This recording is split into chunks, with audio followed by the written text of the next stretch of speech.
Hi mga ka-life! So today's pupunta tayo sa aming sementeryo. Yan. So pupunta tayo doon. Let's go.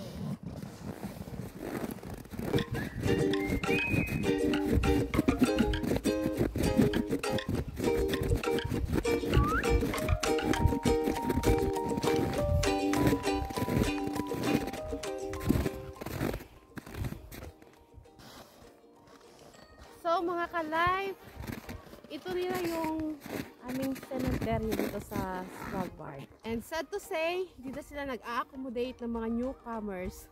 So bawal tayong mamatay, okay? So enjoy with life muna tayo. Alam mo bang hindi naman talaga illegal ang mamatay sa Svalbard?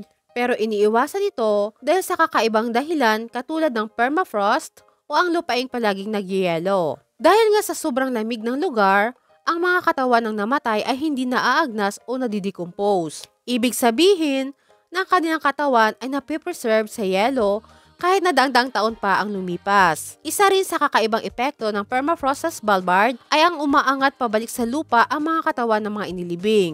Dahil sa ang lupa sa Svalbard ay halos palagi frozen, hindi ito nagsisiksikan o lumalapat sa paligid ng mga inilibing na katawan gaya ng sa normal na lupa. Sa paglipas ng panahon, habang nagyayelo at natutunaw ang permafrost, unti-unti namang umaangat ang mga ataol at katawan pabalik sa ibabaw ng lupa. Noong 1918 din na magkaroon ng Spanish flu pandemic, natuklasan ng mga scientists na mga katawan ng mga namatay sa Svalbard ay nanatiling halos buo pa at ang virus ay posibleng nakaimbak pa rin sa loob ng kanilang mga labi. Dahil dito, nagkaroon ng takot na baka may mga lumang virus o bakterya na muling mabuhay mula sa mga nakalibing na katawan. At dahil sa mga dahilan na ito, matagal nang ipinagbabawal ang paglibing sa Svalbard mula pa noong 1950s.